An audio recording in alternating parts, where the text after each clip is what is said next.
Haleluya. Saudara, Tuhan adalah Tuhan yang tahu pergumulan setiap kita. Amin. Bahkan Tuhan adalah Tuhan yang tahu setiap niat apapun yang ada yang terkandung di hati kita.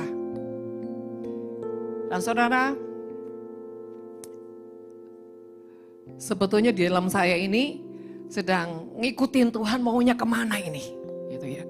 Sejujurnya bukan ini sebetulnya saudara. Tapi tiba-tiba Tuhan itu mengalihkan segala sesuatu. Saudara terkasih, Tuhan berkata, aku akan menyatakan perkenananku malam hari ini kepada orang-orang yang hatinya setia kepadaku. Saudara, kita akan buka dalam Yeskiel pasal yang ke-37. Dan saya akan percaya sudah banyak orang tahu tentang kisah ini. Di mana Yeskiel tiba-tiba bertemu Tuhan dan Yeskiel tiba-tiba mendapatkan suatu mandat yang luar biasa, yaitu membangkitkan setiap kematian. Saudara percaya apapun dalam dirimu yang sedang mengalami kematian, malam hari ini Tuhan sedang membangkitkannya dalam dirimu. Amin. Kita akan baca Yeskiel pasal 37 ayat pertama, dikatakan, lalu kekuasaan Tuhan meliputi aku dan membawa aku keluar dengan perantara rohnya dan menempatkan aku di tengah-tengah lembah, dan lembah ini penuh dengan tulang-tulang. Saudara perhatikan, dikatakan lalu kekuasaan Tuhan meliputi aku dan membawa aku keluar dengan perantara rohnya. Saudara, berarti tadinya Yeskiel ini saudara ada dalam suatu kondisi, ya, kondisi yang benar-benar mencengkeram dengan yang namanya kematian. Karena dikatakan kekuasaan Tuhan meliputi aku dan membawa keluar, berarti tadi masih ada di dalam kematian. Mungkin masih ada dalam pergumulan yang sangat menekan. Dan dia dibawa keluar oleh rohnya. Ya. Dan menempatkan aku di tengah-tengah lembah. Dan lembah ini penuh dengan tulang-tulang. Ya. Ayat 2, ia membawa aku melihat tulang-tulang itu berkeliling-keliling dan sungguh amat banyak bertaburan di lembah itu. Lihat tulang-tulang itu amat kering. 3, lalu ia berfirman kepadaku, hai anak manusia, dapatkah tulang-tulang ini dihidupkan kembali? Aku menjawab, ya Tuhan Allah, engkaulah yang mengetahuinya. 4, lalu berfirmannya kepadaku, bernubuatlah mengenai tulang-tulang ini dan katakanlah kepadanya, hai tulang-tulang yang kering, dengarkanlah firman. Sampai di sini Tuhan. Ketika Tuhan membawa Yeskiel ini melewati lembah demi lembah saudara, dan Yeskiel melihat tulang-tulang yang mati berserakan. Saudara, ini bicara tentang segala sesuatu, pergumulan, masalah, keadaan, kondisi yang ada di sekitar kita. Bahkan sepertinya masalah gak pernah habis, silih berganti datang bertaburan di mana-mana, dan seakan-akan sepertinya semua tidak ada harapan. Masalah ini belum selesai, timbul masalah ini. Masalah ini belum selesai, kan begitu saudara ya. Dan ketika Tuhan bertanya kepada Yeskiel, hai anak manusia, dapatkah tulang-tulang ini dihidupkan kembali? Saudara, saya tanya, Yeskiel itu menyebut Tuhan itu Tuhan, berarti dia tahu itu Tuhan. Dan ketika Tuhan bertanya kepada Yeskiel, seharusnya dia jawabnya apa saudara? Bisakah? Berarti harusnya jawabnya bisa. Tapi kenapa dikatakan, ya Tuhan Allah, engkaulah yang mengetahuinya. Nah saudara, artinya di sini Yeskiel mau bertanya begini loh. Engkau tahu Tuhan, mana yang harus dihidupkan? Apakah ini perlu dihidupkan atau tidak? Artinya Yeskiel kenapa dia tidak berkata bisa Tuhan? Bahkan dia paksa Tuhan. Ayo Tuhan, nyatakan kuasamu. Ini saatnya Tuhan, nyatakan mujizatmu. Tapi sekali lagi saudara, Yeskiel berkata, ya Tuhan Allah, engkaulah yang mengetahuinya. Artinya waktunya engkau yang lebih tahu. Saatnya engkau yang lebih tahu. Kapan baiknya? Iya dan tidaknya. Engkau yang lebih tahu. Artinya Yeskiel tidak memaksa Tuhan, tapi mengembalikan semua pada kedaulatan Tuhan. Kalau memang ini waktumu Tuhan, untuk yang semua yang mati dibangkitkan, berarti apa? Tuhan yang jamin. Saudara, dalam hidup ini jangan suka memaksa Tuhan. Berapa banyak orang suka memaksa Tuhan. Bahkan saudara, pengenalannya akan Tuhan seringkali menjadi sebuah sarana untuk memaksakan diri untuk Tuhan harus mengikuti maunya. Saudara, berapa banyak manusia yang seringkali merasa kedekatannya itu sehingga seringkali tidak membawa kehendak Tuhan dalam kehidupannya, tetapi membawa kehendaknya kepada Tuhan untuk apa? Dikabulkan. Saudara, kita mau belajar dari Yeskiel. Kenapa salah satunya Tuhan mendatangi Yeskiel ada di lembah-lembah kematian. Saya percaya Yeskiel adalah orang yang sungguh-sungguh punya kehidupan mengenal dan membangun rohnya dengan Tuhan. Karena sesuatu yang luar biasa, yang mulia, tidak mungkin dipercayakan pada orang sembarangan. Yang kedua, Tuhan tahu Yeskiel adalah orang yang sangat tahu diri, bahkan bisa menempatkan diri. Karena di akhir zaman ini banyak orang yang tidak tahu diri, saudara. Dia pikir Tuhan bisa dia kendalikan, dia pikir Tuhan bisa dia atur, dia pikir Tuhan bisa dia sogok, dia pikir Tuhan bisa dia beri sembarangan. Nah, saudara terkasih, di sini dikatakan, ya Allah, engkaulah yang tahu, engkau yang mengetahuinya. Lalu berfirman Tuhan kepada, bernubuatlah mengenai tulang-tulang ini dan katakanlah kepadanya, hai tulang-tulang yang kering, dengarkanlah firman Tuhan. Saudara terkasih, di mana Yeskiel diberikan otoritas pada Tuhan untuk membangkitkan kematian menjadi kehidupan, tetapi dia harus mengimpartasikan firman. Betapa pentingnya hidup itu dengan firman Tuhan, saudara. Dan salah satunya kenapa Yeskiel menjadi orang yang dihampiri Tuhan, dinaungi Tuhan, dikuasai oleh Roh Tuhan. Karena di dalam kehidupan Yeskiel selalu ada firman, bahkan penuh dengan firman. Saudara terkasih, hidup kita itu harus selalu terkait dengan firman Tuhan. Firman Tuhan adalah kebenaran yang memerdekakan. Jadi saudara, kalau hari-hari ini engkau terlalu letih dengan masalah, engkau terlalu lelah dengan pergumulan, bahkan engkau sudah tidak punya kekuatan lagi.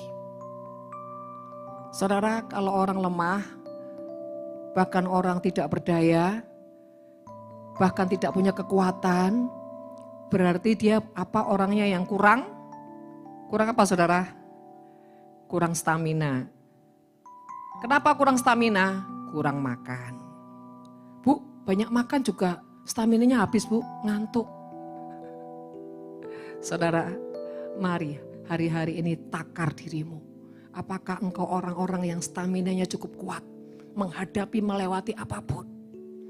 Atau engkau jadi orang yang selalu gampang lemah, terombang ambing, tidak berdaya, dan selalu mengeluarkan reaksi-reaksi yang marah, reaksi-reaksi yang putus asa, bahkan reaksi-reaksi yang galau. Saudara, mari di akhir zaman ini jangan sampai engkau kekurangan firman. Jangan engkau tidak membangun manusia rohmu dengan firman Tuhan. Karena hari-hari ini semakin jahat saudara, semakin mengerikan. Ya, kadang-kadang saya sampai kalau nemenin suami lihat TV sampai kayaknya tuh gak pengen lihat berita-berita, gak pengen dengar. Karena apa? Giris saudara, gak ada berita yang menyenangkan. Semua beritanya mengerikan saudara.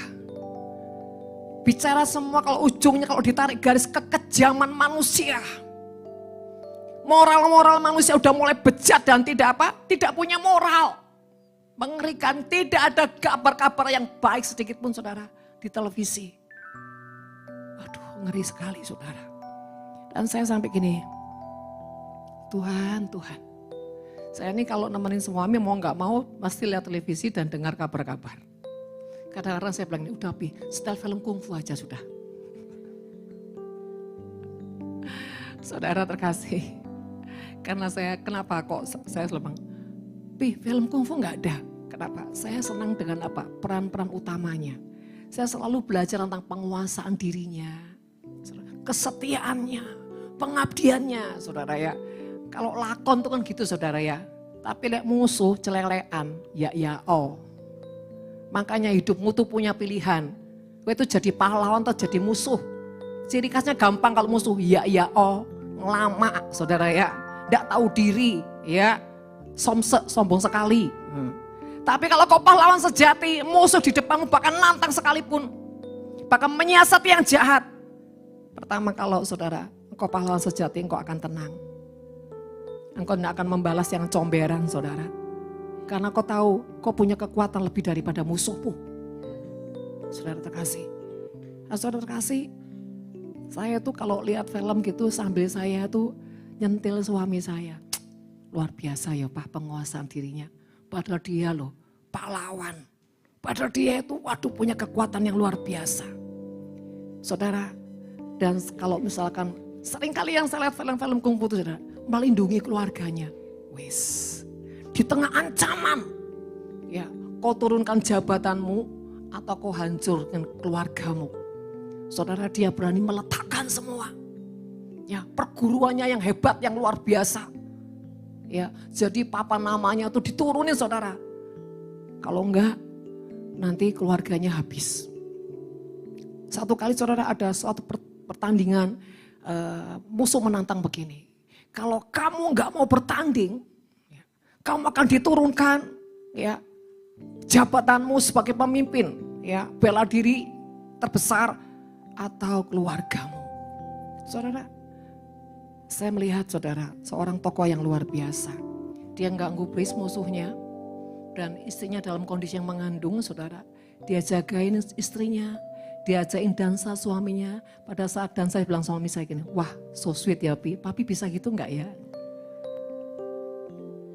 Terus saya bilang gini, itu loh Pi, laki-laki sejati itu melindungi keluarga. Itu laki-laki sejati. Jangan ngajak berantem keluarga. Suami saya cengar-cengir. Pokoknya lihat apa kita ngobrol, kita bahas. Ya. Saudara terkasih, tapi di situ Tuhan bicara sama saya. Jadi saya ngomongin suami saya diomongin Tuhan saudara. Tuhan bilang gini, itu loh pendekar sejati. Tenang, enggak ribut, enggak mau menonjol, enggak ingin pamer sesuatu. Ya, itu orang yang sejati, enggak banyak omong tapi sikap dan perbuatannya saudara sangat berdampak. Ya. Dan saudara terkasih, Tuhan bilang begini. Orang yang punya kesejatian itu selalu bisa melihat jauh ke depan. Bagaimana dan apa yang terbaik buat keluarga. Bahkan buat orang-orang yang dipercayakan. Saudara, sambil lihat film silat, film kungfu, Tuhan itu juga berfirman saudara. Tuhan berkata begini, lihat kekuatan fisik saja punya bobot, punya integritas, punya nilai pengabdian. Seharusnya anak-anak Tuhan yang punya kekuatan di roh harus jauh lebih daripada orang dunia. Nah saudara terkasih, kembali lagi. Ketika Yeskiel ini dihampiri Tuhan, dan diperintahkan untuk bernubuat saudara ya. Ayat 4 dikatakan lalu firman-Nya kepadaku bernubuatlah mengenai tulang-tulang ini dan katakanlah kepadanya hai tulang-tulang yang kering dengarkanlah firman Tuhan. Ayat yang 5 beginilah firman Tuhan Allah kepada tulang-tulang ini. Aku memberi nafas hidup di dalammu supaya kamu hidup. Saudara terkasih, ternyata kematian itu kan apa? Tidak punya nafas. Ya iyalah Bu, zaman bala itu udah begitulah gitu loh. Sok tahu, dengerin dulu. Tidak punya nafas apa saudara? Kehidupan. Saudara, kehidupan yang sejati haruslah bukan kehidupan di dalam dunia ini, tapi kehidupan yang dari Tuhan. Kalau kau tidak punya kehidupan nafas yang dari Tuhan, makanya saudara ya, sekalipun kau kelihatan hidup, engkau itu mati. Ya Pak ya? Loh iya loh saudara. Kita tuh gak bisa tertipu dengan casing orang. Kelihatannya hebat, katanya luar biasa. Di dalamnya keropos dan mati. Saudara, hati-hatilah. Ini yang seringkali kita tidak menyadari. Kematian-kematian di jiwa, di roh. Sehingga apa? Sebetulnya kita dengan Tuhan bukan hanya berjarak, tapi kehilangan Tuhan. Dan kita merasa kita masih ada bersama-sama Tuhan. Malam hari ini saudara, sejujurnya kebangkitan itu harus terjadi di tengah-tengah akhir zaman ini. Anak-anak Tuhan tidak boleh terpuruk, apalagi tergulung dengan apa? Tsunami apa? Kekacauan, kegelapan, kematian, bahkan kejahatan dunia. Saudara yang terkasih, kembali lagi bicara ketika Yeskiel diberikan mandat yang diperintahkan adalah apa? Mengimpartasikan firman. Yang kedua saudara adalah nafas. Kenapa firman dulu? Kenapa enggak nafas dulu saudara? Kan logikanya Tuhan hembuskan dulu nafas, baru firman untuk apa? Menjadi dasar untuk melangkah, menjadi dasar untuk berjalan. Tapi dikatakan firman. Kenapa firman yang dibahas terlebih dahulu? Karena sebetulnya firman itu adalah Tuhan sendiri. Firman itu pribadinya. Kau punya nafas tapi kau enggak punya Tuhan, kau tetap mati saudara. Sekalipun kau hidup.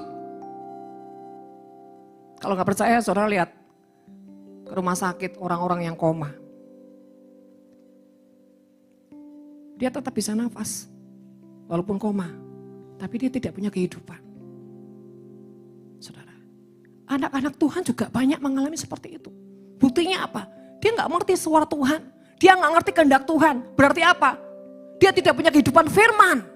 Orang yang punya kehidupan firman, dia tahu kehendak Tuhan, dia dengar suara Tuhan, dia tahu hidupnya untuk apa. Dan dia tidak akan apa? Menyimpang. Bapak Ibu terkasih, mari cek hatimu. Seberapa kau punya makanan firman di rohmu. Sehingga kau tidak punya kelaparan. Yang dalam tanda kutip artinya apa? Membuat kau lemah, lesu, tidak berdaya, tidak bergairah. Bahkan apa? Kecenderungan saudara. Selalu apa? Hanya berpusat pada manusia. Saudara mari hari-hari ini bangkitkan imanmu, kembali kepada firman. Karena hanya firman yang bisa membuat perjalananmu itu bisa mengalami kemerdekaan yang sejati. Kemarin saudara, saya konseling cukup lama ya dengan seseorang, bukan kemarin, hari ya, kalau nggak Sabtu atau Jumat saudara ya. Seorang hamba Tuhan, orang yang benar-benar dipenuhi karunia hikmat saudara ya, bahkan juga punya karunia kesembuhan. Satu sisi saudara dia sedang mengalami dilema yang sangat besar. Ya. Dan dia bercerita begini, sejak saya dipindahkan ke luar negeri, saya sudah kehilangan jam-jam keintiman saya dengan Tuhan seperti dulu. Dia cerita saudara, dia tetap lakukan kebiasaannya, melayani semua, bahkan ke tempat-tempat penjara, ke rumah sakit dan semua saudara. Dia tetap menginjil saudara, tetap dia lakukan. Tapi satu titik saudara, dia bermimpi. Dia bermimpi begini, di sebuah gunung dia bilang gitu. Dan seperti ada orang yang menderek dia naik ke atas. Diangkat saudara, bukan angkat, seperti didorong naik ke atas. Dari bawah didorong, terus dia bilang gini, Tuhan siapa sih yang dorong saya ini? Dan saudara terkasih, dan tiba-tiba itu seperti ada tsunami. Dan tsunami itu aneh, bukan air, tapi api saudara. Api yang tiba-tiba boom datang dan banyak saudara manusia-manusia itu mati terlempar di situ. Dan dia bilang, saya lihat orang-orang yang ternganga mulutnya dan bla bla. Dan saya lihat orang-orang, dia sebutkan hamba-hamba Tuhan yang sangat terkenal. Di situ dia shock saudara. Dia gemeter, dia nangis. Sehingga jam 3 pagi dia terbangun, dia doa tersungkur. Dia bilang gini, saya sudah 15 tahun gak pernah berlutut di hadapan Tuhan. 15 tahun saudara. Dan singkat cerita, tiba-tiba waktu saya minum kopi kok saya ingat kamu. Kok saya pengen telepon. Dan saya awalnya pesimis dengan berkata, tidak mungkin lah. Ini sudah malam. Pasti sudah tidur, di sana udah jam 11. Dalam hati saya tidur jam, sebelah saya ini tidurnya 1:30, jam 1 ya. Singkat cerita kami ngobrol dan dia cerita semua itu, sharing semua itu. Saudara. Di tengah-tengah dia ngobrol, saya cuma bilang begini. Sebetulnya Tuhan sudah peringatkan kamu orang kali. Bahkan Tuhan peringatkan kamu lewat anakmu. Tapi seringkali kesombongan rohanimu itu membuat engkau gak punya telinga untuk bisa mendengar. Satu. Dia kaget, tapi dia diam saudara, dia diam, enggak ngejawab apapun.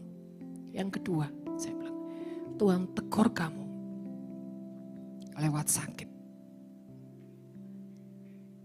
Saudara, lewat sakit. Dan ketika saya tanya, kamu lagi sakit? Dia bilang, enggak. Duh, orang ini loh bercerita, habis cerita mimpinya loh saudara. Saya pikir kan sudah bertobat loh saudara ya. Ternyata, gengsinya masih kuat saudara. Oh my God. Dalam hati saya, lu tadi cerita apa kalau gitu untuk apa? Yang ketiga saya bilang begini, sorry ya, sorry banget. Keangkuhanmu itu seperti tembok Yeriko. Langsung dia ngomong gini, kamu kok jadi menghakimi? Tidak menghakimi. Jujur jawab dari hatimu yang paling dalam. Iya atau tidak? Kedua, kalau tidak, kamu gak perlu tersinggung. Tapi kalau kamu tersinggung membuktikan itu benar. Terjunnya apa? Dia nangis. Loh, saudara sesuatu yang ketika disentuh sakit, bereaksi. Berarti itu membuktikan kebenaran. Kalau enggak, dia akan diam. Nah, saudara terkasih singkat cerita dia bilang begini. Kenapa ya dalam hatiku tuh aku pengen bertobat. Tapi aku susah melawan dagingku. Aku susah melawan pikiranku.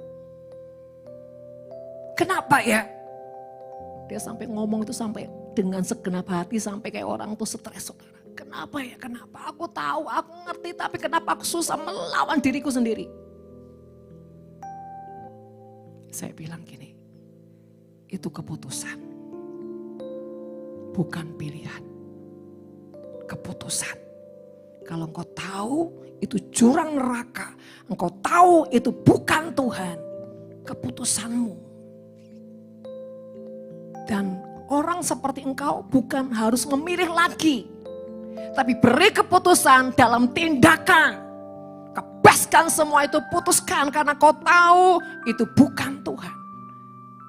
Kalau memilih, orang yang belum tahu firman Tuhan atau orang yang belum dewasa dalam firman Tuhan, engkau memilih. Lah engkau ini sudah hamba Tuhan yang diurapi, apalagi yang kau pilih, saya bilang. Singkat cerita saudara, dia cerita kejatuhan demi kejatuhannya. Berawal dari apa? Kebencian. Seperti khotbah kemarin saya ya, minggu ya.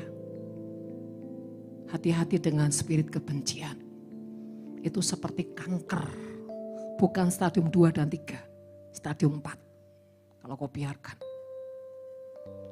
Dan dia sadar dalam kebencian itu akan menimbulkan sebuah kesombongan. Dan dia bilang, saya ini punya kebencian yang sangat dalam. Bahkan ketika saya sudah diangkat jadi hamba Tuhan. Saya tahu itu belum beres.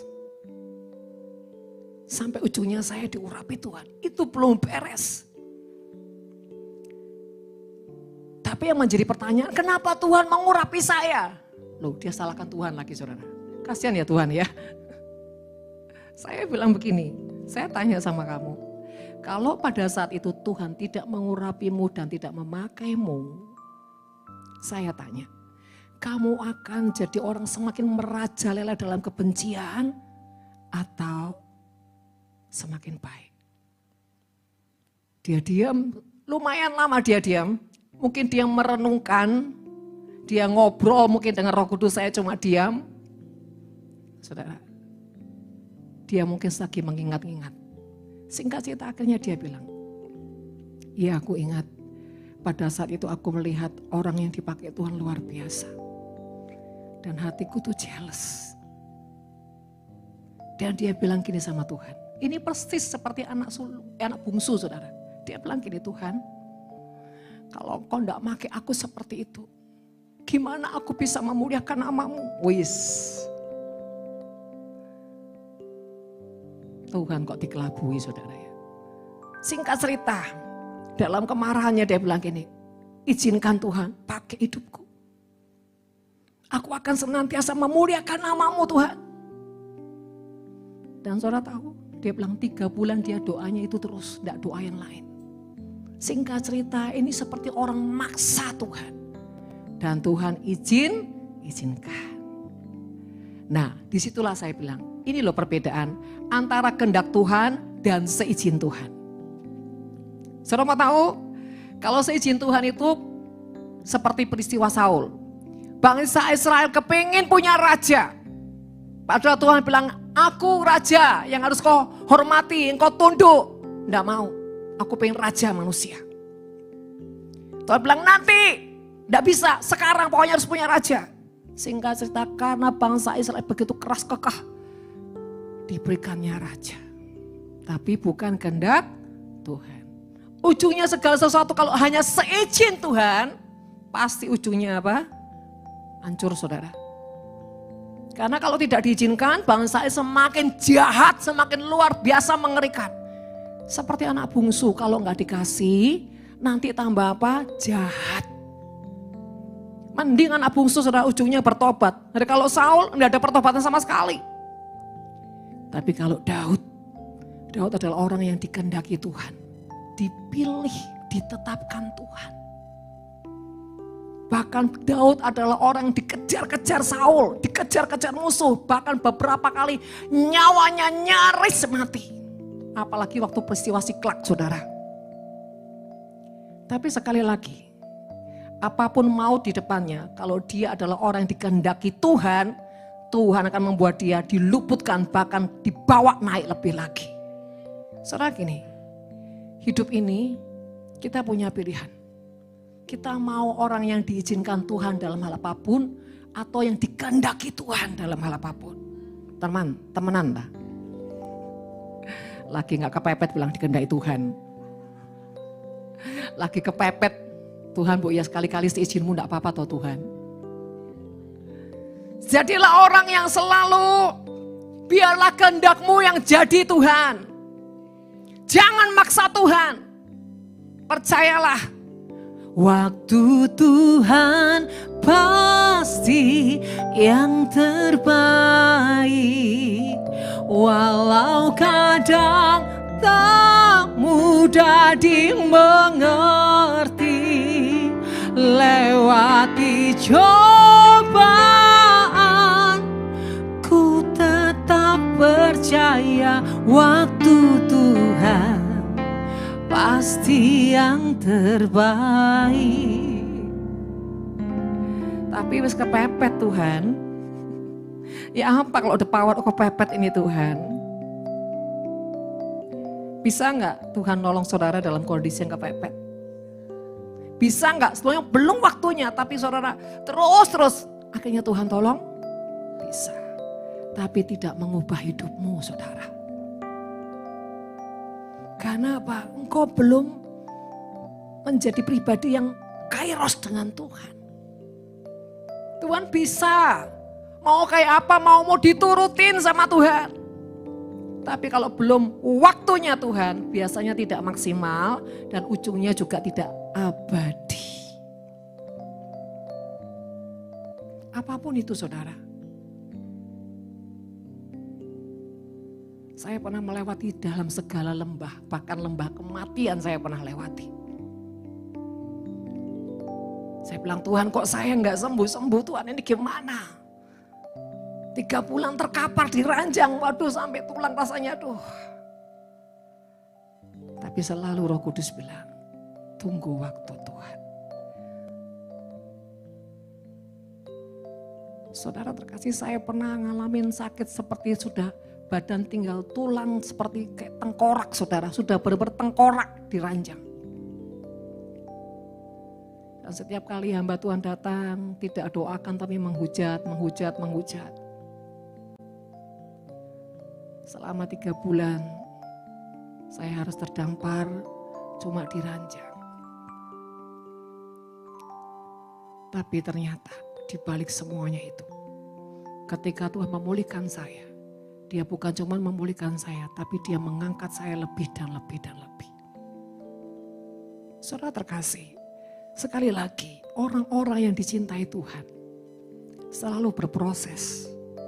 Tapi prosesnya itu, saudara, tergantung setiap level masing-masing. Makanya jadi murid itu yang terus naik kelas.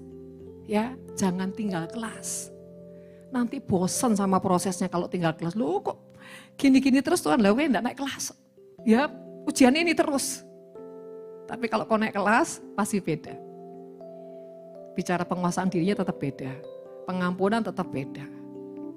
Semuanya ya saudara.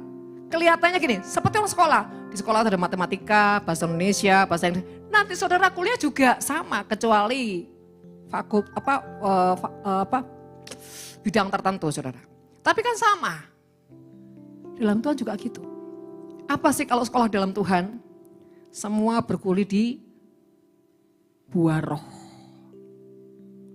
Bukan buah si malakama. Buah roh. Takarannya itu di buah roh. Buahmu semakin hari semakin seperti apa. Nanti level-level tertentu saudara, sampai ujungnya buahmu tuh anggurmu saudara ya. Bukan hanya anggur di taman, tapi anggurmu itu adalah di mezbah Tuhan. Anggurmu tuh di meja raja-raja. Saudara terkasih, kembali lagi. Hiduplah dengan firman Tuhan, supaya engkau tidak tersesat dan menyesatkan banyak orang. Karena apa? Engkau tidak punya pengenalan akan Tuhan yang benar. Tidak punya pengalaman berjalan bersama Tuhan yang benar. Ya. Yang kedua saudara, ketika kita bergaul dengan firman Tuhan, firman akan menjadi daging. Artinya suratan firman terhidup di dalam hidup kita. Artinya firman Tuhan itu akhirnya membuat kita jadi orang yang terbuka. Intinya terbuka gini loh. Semalam saudara contohnya, saya ini dikuliahi sama Maria. Mami, tolonglah hidup dengan bijaksana Mami. Tidak boleh boros-boros. Iya nak. Saya tuh nyelentuk satu apa ya, saya bukan bermaksud mau membela diri, cuman kasih, itu pun sambil ngomong, saya ditegur Tuhan, tidak bisa diam ya mulutmu tuh ya. Oh iya Tuhan ampun. Pokoknya saudara, waktu itu kuliah malam sama Maria saudara. Ya, saya dengerin, saya nikmati tegurannya saudara, saya nikmati saudara ya. Apapun saya percaya dia itu mau yang terbaik buat mamahnya. Dan saya, harga diri saya taruh mana saudara? Kolong meja? Enggak, taruh kuburan, buang. Buka telinga dengan suara nasihat anak. Ya saudara, saya dengerin dia sampai di kamar, saya mandi, sampai di ranjang, saya renungkan lagi. Ya Tuhan, ajari saya bijaksana. Ajari saya bijaksana. Supaya hidup saya lebih lagi memuliakan Tuhan. Tuh saudara, Tuhan tuh bisa bicara lewat siapapun loh. Kita tuh gak boleh gengsi. Kita ingat ini, kita ini cuma hamba. Gak nutup kemungkinan saudara. Mungkin aja satu kali saya dikotbah sama jual sayur saudara. Cik, denger dong ya Cik ya. Misalkan gitu, saya pasti ya siap. Tapi bicara tentang jual, seharusnya bukan nawar. Masih kasih lebih saudara. Artinya siapapun hari-hari ini, kalau diizinkan Tuhan menegur dirimu, jangan kau pasang merek yang terlalu tinggi. Saya ini punya brand loh, jangan tegur saya.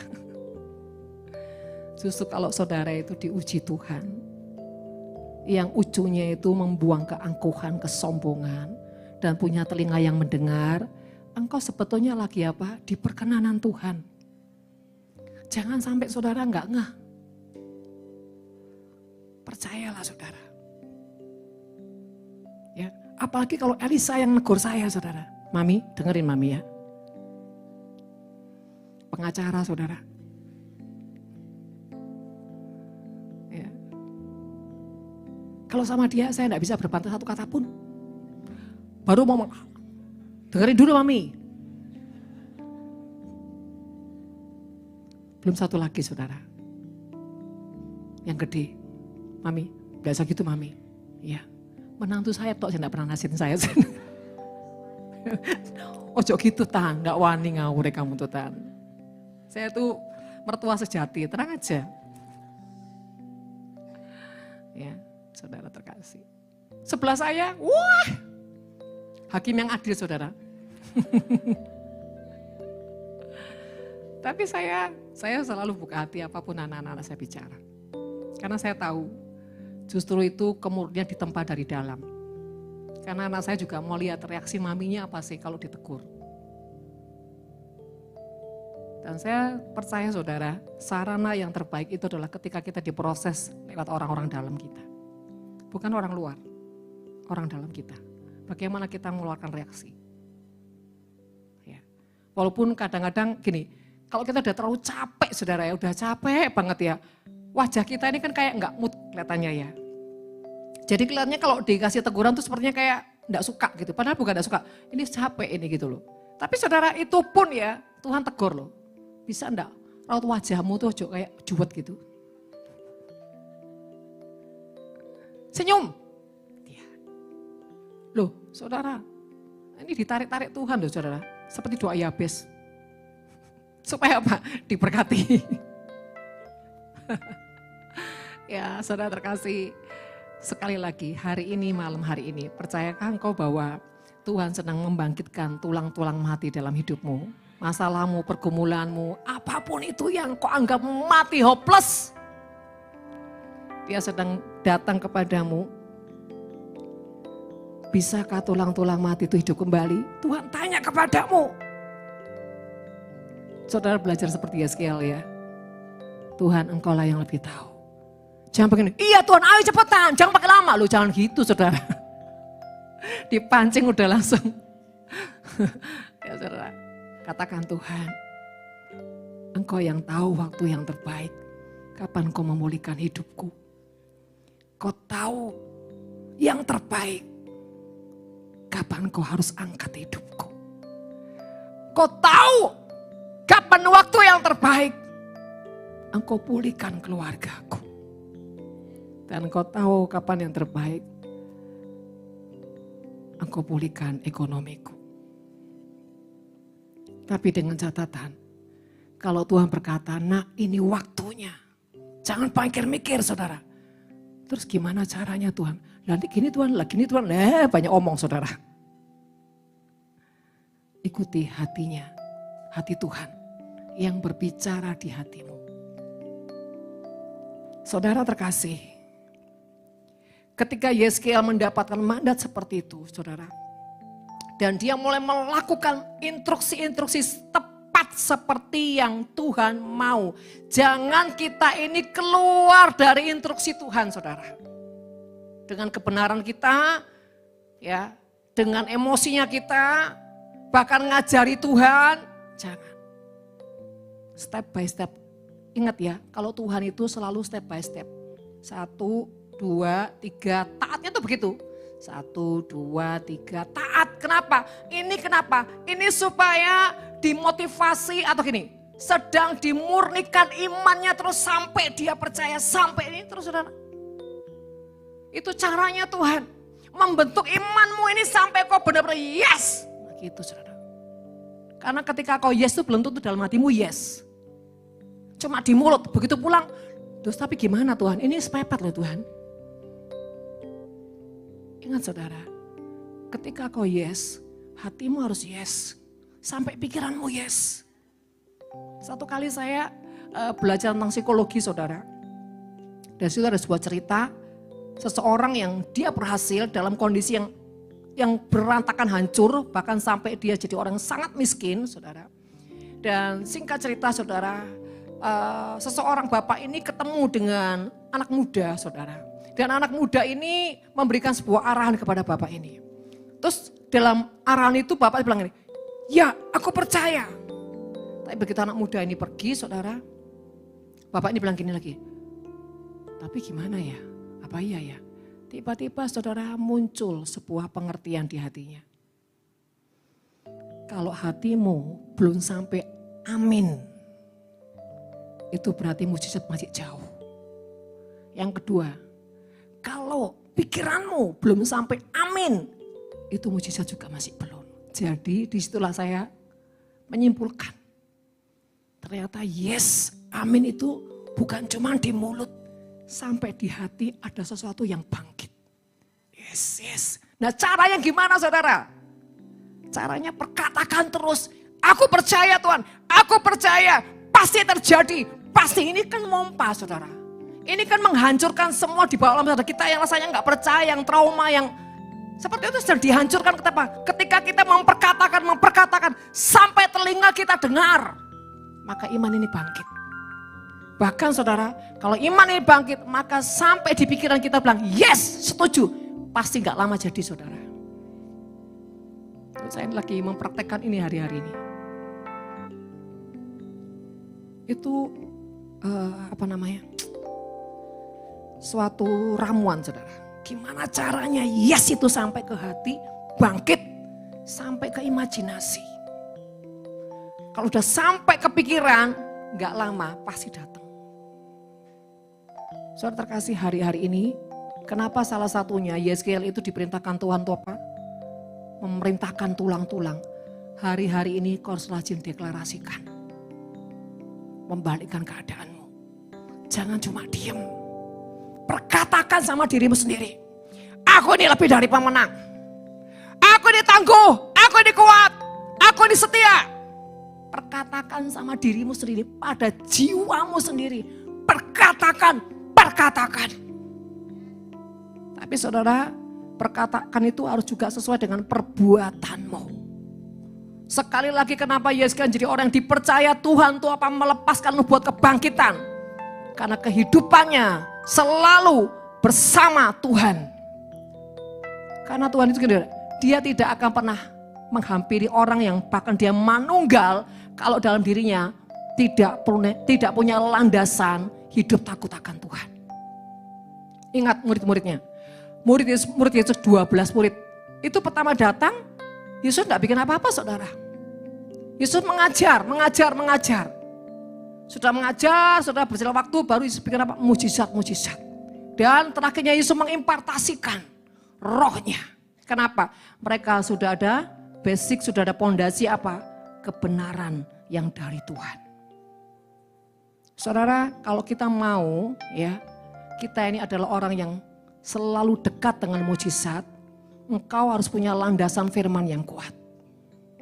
Engkau harus punya hati yang takut akan Tuhan. Maka ketika engkau mendeklarasikan apapun, itu pasti jadi. Saudara terkasih, mari kita praktekkan. Jangan cuma bilang amin. Hidupkan, praktekkan. Tapi saudara dengan catatan, hidupmu harus berpadan dengan firman. Firman gak akan bisa berkuasa. Kalau engkau membangun kemunafikan, keangkuhan, kesombongan, firman tidak akan berkuasa, percayalah. Mau sampai meluber, jueh, tidak akan punya kuasa. Kenapa tidak ada landasan di hatimu tentang firman?